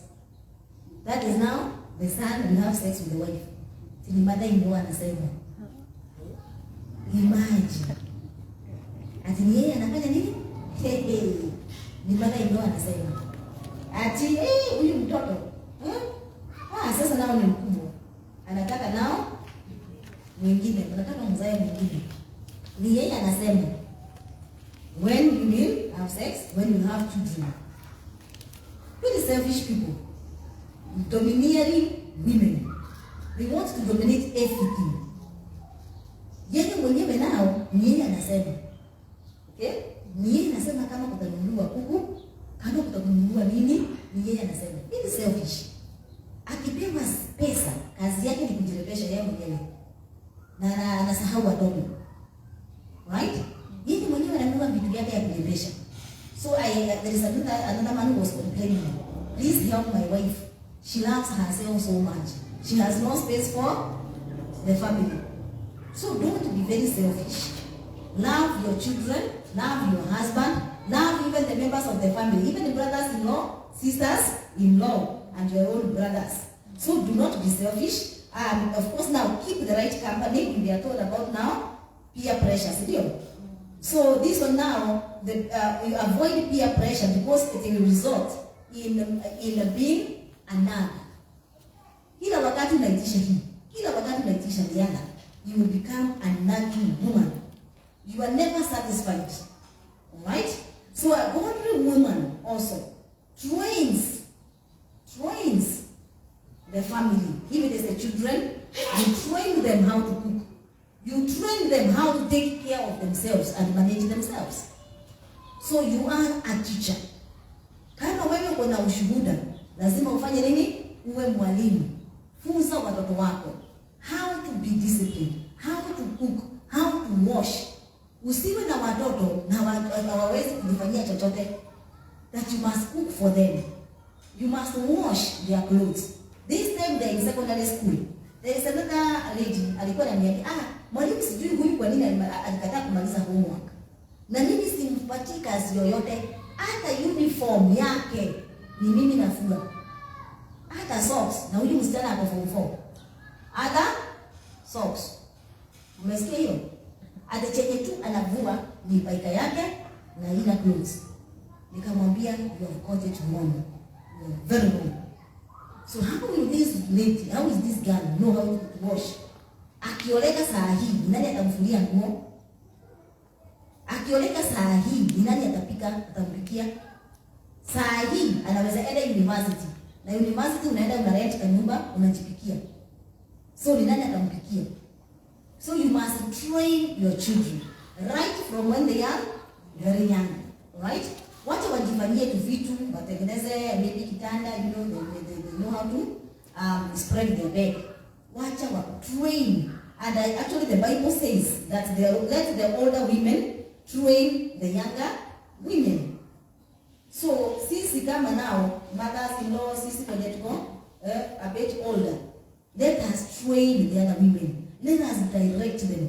Ukiona mtu kwa kanisa ako na kampani mbaya, anafanya mambo mabaya, umempata kwa soko vile anafanya, it is important that you tell and correct that particular person, but do it in love. Choose your words ili asikutukane, si ndio? These days unaweza ambia mtu unajua, and then unasikia sasa now mind your own business. Nakwambia mind your own business. Wewe unaniambia wewe ni nani? Wewe ni nani? Excuse me, my life is none of your business. My life, my choice. Unaona? Kwa hivyo sasa now we are being told to guide them. Let us guide them in now. Even now, even if they don't appreciate, it's okay. Just tell God, mimi nimefanya kazi yangu, nimemwambia. So we have said that now a godly woman does the right thing, trains the children, and that this godly woman is able to be persevere challenges. So if wewe kama uko na ushuhuda, you should be able to withstand challenges of life.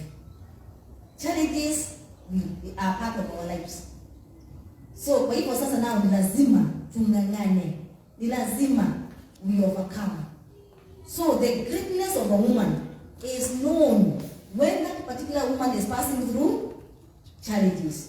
You will never know the strength of that woman unless maybe she's subjected to a challenge or some that particular person is passing through a difficult time. So difficult times are with us. They will come our way, but we must withstand. Let us now persevere. All right? Until because of a problem, all right? Bwana ameleta shida, na hata umeacha kukuja kanisa, unasema hata sitaenda kanisa hiyo tena. At because you are having a problem, mimi sitaenda kanisa, you know? Let us withstand challenges. Don't run away from the church when you're going through tough times. Come to the church. Kuja kwa mama. Mwambie mama, niko na shida hii. Pray with me. Are we together? And maybe mama anaweza kuuliza, can I share this with your pastor? Nasema yes, munishikilie. And finally, and a few very close friends, munaomba. And finally, you will be able to stand again. Bwana asifiwe. You will be strong. So when challenges come, do not backslide. Do not be angry with God. Because now, whenever challenges come, it is Bwana asifiwe and the things are okay. When you are now down the valley, Bwana asifiwe, you are very, very, very, when you are up the mountain, you are very, very happy. When things now happen, then now you go down, and then finally you have no testimony. So it's the same God. God of the valley is the same God of the mountain. So you must learn to withstand. Tell God, I love you. Even when I don't have money. Even when my children have been sent home, I still love you. I still worship you. Open a door for me. So when you're going through tough times, it's the time to be very close to God. So it's not time to run away and hide at home. Sasa now, Madam Pastor napiga simu, hello, Mama Jane, sijakuona kwa kanisa for 2 services. 2 services sijakuona. I'm so discouraged.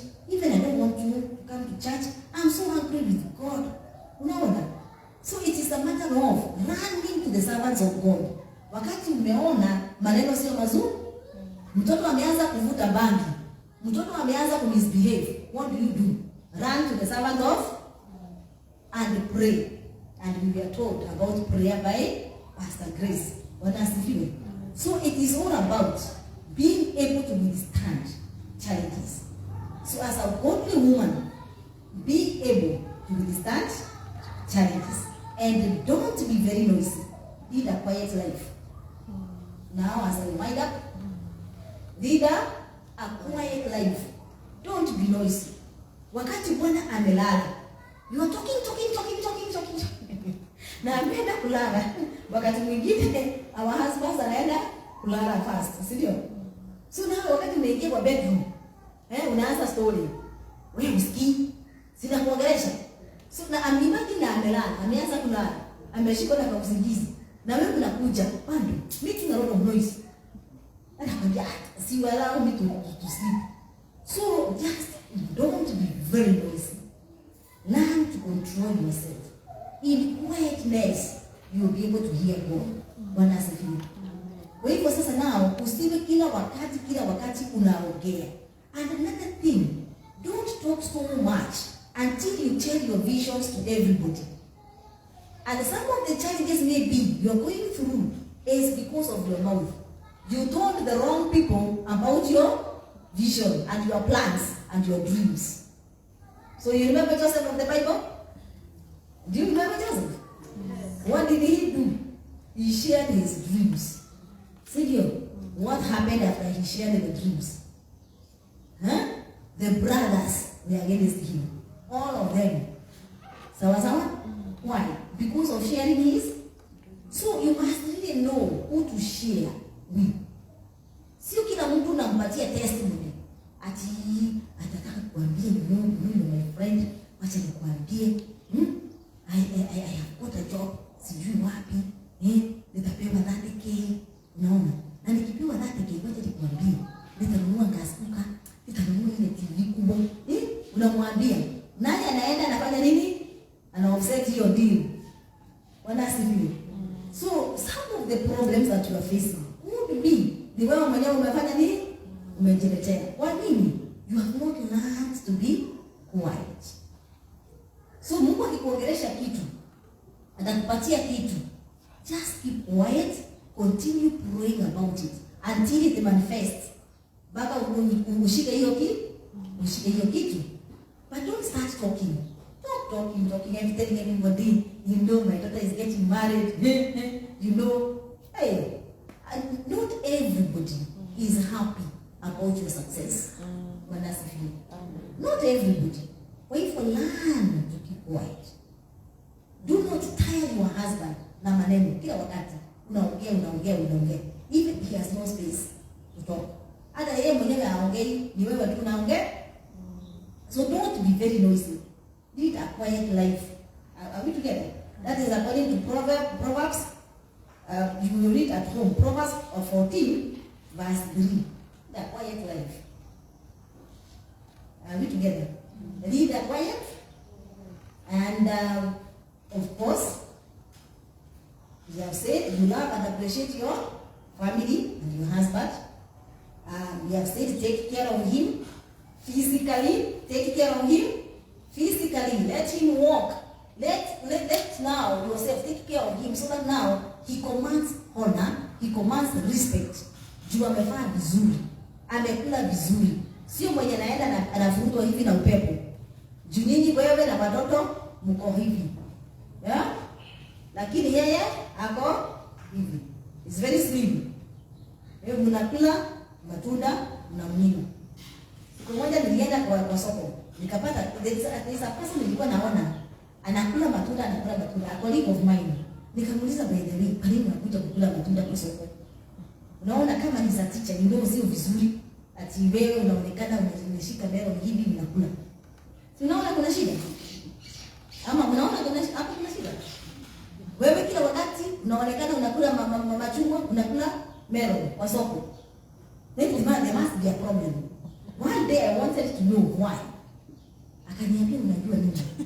Bibi yangu na watoto wangu wananunua matunda wanakula. They don't give me anything. Kwa hiyo mimi nakuja nanunua anakula. Na huyu dada ameokoka. I want to tell you nothing but the truth. The wife is born again. Sasa nikastuka. Nikashindwa hivi. Can people eat food denying the husband? Is this possible? Maybe the only it is possible. Is it? Yes. So always take care of your husband physically. Wacha kule vizuri. Wacha kule vizuri. Then now hata akitembea hivi, you are proud of him. Bwana asifiwe. And then also take care of his needs sexually. Sidio? Yote ya kimwili na hiyo ingine Take care of him. Juu mimi nimejua one thing. Hiyo tutaongea kesho. Hiyo sitaongea. That men, I was so shocked. That men, they are giving money to sleep with their wives. Tumejua kina nani sasa? Wakati tumeanza kuitisha pesa, ni kina nani wanaitisha pesa? Harlots, prostitutes. Atena unamwambia unless you give me this money, amount of money, unless you buy me this, hakuna. Akikuuza Bwana asifiwe. Hiyo ni vizuri. Hapo tukiona testimony. Tulisema aliye na mwana ako na nini? Hapo kuna ushuhuda mama. Hapo kuna ushuhuda. Kuna ushuhuda. So the man anaendanga hivi akiwa last finally akienda na kihiki understanding, utaenda kwa pastor. Anakuja pastor Kristo. Ngoja nikwambie. Bwana nilikuwa nimeharibika. Pastor mimi tutaomba lini? And then now ni yeye mwenyewe ana suggest ile siku mtakuwa mna fast na mnaamka usiku saa 9 ya usiku kuomba. Lakini ni nani amefanya hii maneno? Ni nani? Atarafu now na make you the servant of God to be very hungry. Anachakula, anachakunywa. Lakini unajua hajui the secret, hajui wewe vile wewe umefanya. Ni wewe umefanya hii maneno? There is hunger. Na kuna watu wengi wanataka kupeana nini? Chakula. So, wacha niwaambie wadada. Let these people not be smarter than us. Because let these people not be smarter than us. Kesho nao sasa tutaongea vile hata sisi tuta up our game. Bwana asifiwe. Ili familia isimame. Kama kuna kitu kimeleta divorce, ni wapi? Matrimonial bed. Hapo ndio divorce inakuja. Wewe unaona watu wanapigana lakini hujui kwa nini. Lakini ukienda you dig. Utakuta huyu ndiye the cause. Alafu nao mnaanza kuomba, unaanza kuamka saa 6 usiku kuomba. Na ni wewe mwenyewe umefanya hivi maneno. Hiyo tutaongea kesho in the afternoon. Hiyo tutaongea. Sasa tutajiuliza nao how are we going to be smart? Baka huko tutakuwa very smart. Si ndio? Bwana asifiwe. Why are families of born again Christians breaking? Kwa nini? Kwa nini? Tumejifanya tumeokoka sana. And then na neglect some of them. Actually, because your husband is also born again, so you neglect some of the areas, thinking that you will understand. Si hata yeye ameokoka.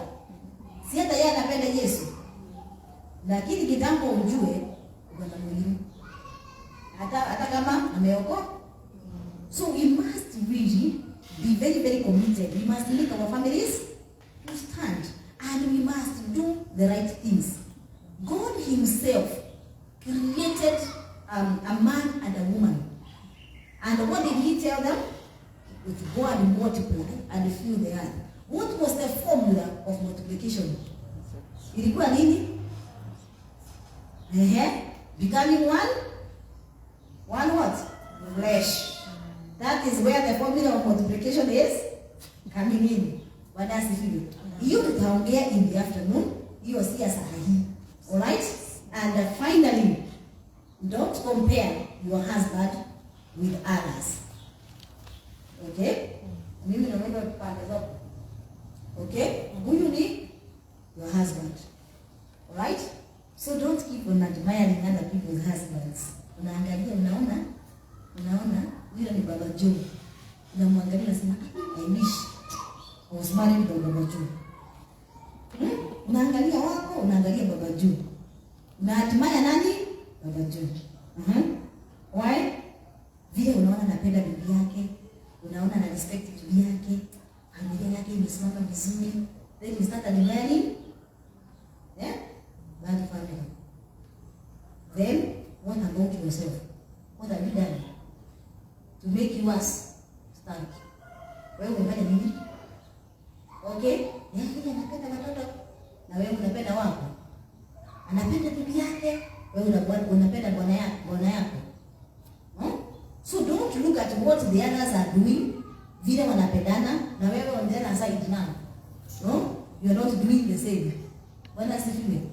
Enda kwa Mama Joe, umuulize nani? I explained that now nyinyi mnakaa vizuri. Tell me the secret. So you also go to learn. Bwana asifiwe. Na wewe ufanye hivyo. Na yako itasimama. So do not envy. From envy, you start now making moves towards Baba Joe. Bwana asifiwe. Kitambo ujue ushuhuda umeweka wapi? Kando. Baba Joe anakuona, anatoroka. Unasema, huyo dada anaachia hapo. Mimi sitaki maneno ya yule dada. Kwa nini? Because you have what is called inviting eyes. Why? Because you think Baba Joe is better than your husband. Excuse me. Your husband loved you. Right? You were supposed to love him in return. Not admiring other people's husband.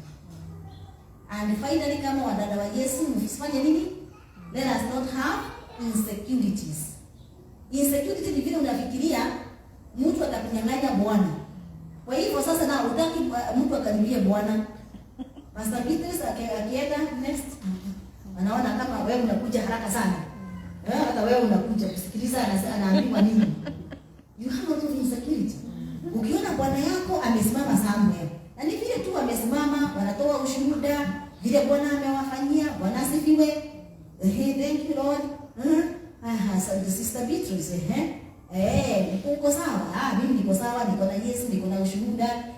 Unaanza nini? Testimonies. Jioni akifika tu kwa nyumba, umenyumba hivi. Unamuuliza, "Mkwira na gate na mwajo." Na Baba Joe, "Mkwira na gate." "Mkwira na gate." And why? You are thinking there is something they were talking about. Because you yourself, you are not very sure. You are not confident of the love of your husband. So beginning point is to love the husband, your husband, and you have no problem. Hata akienda America, he will still come back to you. Do you stand in your position? Sawa sawa. Kwa kitanda wewe uko sawa, game yako iko sawa. Haya. Physically game yako iko sawa. Alright? Hata akienda wapi, atakuwa anakuja kwa, atatoka Nairobi akuje Sagana weekend. Anakujia nini? Unafikiria anakujia chakula? Atakuja kukula tu chakula yako. Chakula ile nyingine, si ndio? Hataki kuona mtu mwingine. And then finally, as I wind up, God can change your situation. Don't worry. Hata kama things do not work out, you are divorced, God is a God of a second chance. So encourage yourself. God will give you another story. Bwana asifiwe. People will not keep on pointing at you. Yule mwanamke ana shida, kila wakati ana shida, yeye analia shida. Let me remind you of the story of Elizabeth. Unajua Elizabeth and Zachariah, Pastor Zachariah. How come these people, God gave a testimony about these people. They were a righteous couple. Sindio? But mimi nilikuwa najiuliza, in that church ya kina Zachariah, kulikuwa na warembo wengine wasupu. How come Zachariah hakuwa amechukua mwingine? Alikaa tu na huyu Elizabeth. And finally, because of their patience, God blessed them with their own biological child. So he's a God who changes things. He's a God who changes things. Watu walikuwa namuita Elizabeth yule pale. I'm very sure sisi wa Kikuyu tunapenda kulinganisha mtu na kazi anafanya na vile akona na maneno yake, si ndio? Tunasema yule John wa Makara, si ndio? Sasa watu walikuwa nasema yule Elizabeth mwenye azai, wale Elizabeth yule na. Okay? But now God came. Mungu alikuja. And his own appointed and gave them a very special child, John the Baptist. So he's a God of second chance. Make a way. So even if your things are not moving on well, encourage yourself. Strengthen yourself. Remember what we said about the woman going through challenges. You encourage yourself. Tell yourself, I want to stand on the promises of God. That God has good plans for me. Even if things are not working out well, even if my family has a maybe, for example, is not united, Even if there's a problem, my son is in drugs. My daughter has, maybe for example, she's not performing well academically in school. I know, God, I stand on your promises that you still have good plans for me. So what will you not do? Then you will not quit. Because you are standing on the promises of God. God has a good plan for me. God is a God of second chance. God can turn around this situation. Watu waache kuniita yule mama mwenye anafunga nguo. Wanione kwa duka yangu. Wanasifiwe. Wasiwe wananiita yule mama wa kibarua. God can turn the clock. Ujione kwa ofisi. Sijui ni last week or last week badwana. Tuliona mama alikuwa maid. Lakini sasa ni nani? CEO. So God can change. Mungu uchinjanga mambo. Watu waache ku-identify na ile shida ulikuwa nayo. Yule mama mwenye kuna shida nyingi. Waanze kusema, huyo Mungu wa yule mama, huyo ni Mungu wa kweli. God can change. He is a God of miracles. So stand on the promises of God. Stand there, don't quit. Even if you have a problem with your husband, now is the time now to go and change. Si tulisema now, my family, my testimony. Let now your husband, because utakuwa umechange kila kitu. Hallelujah. Kutoka from A to Z. Sio? From A to Z. Let your husband say, he is like a new wife. Vile na smile, anakuangalia na smile. You when you begin. Why? Because now you have changed. And when you change, your relationship will come back normal. Vile mlianza itaendelea. Itakuwa tu na ile utamu. Ile tu utamu ilikuwa. Itakuwa tu itarudi. Bwana asifiwe. Bora upige vizuri vile tulisema. Bora kitanda ni vizuri. You are respectful. You are honoring him.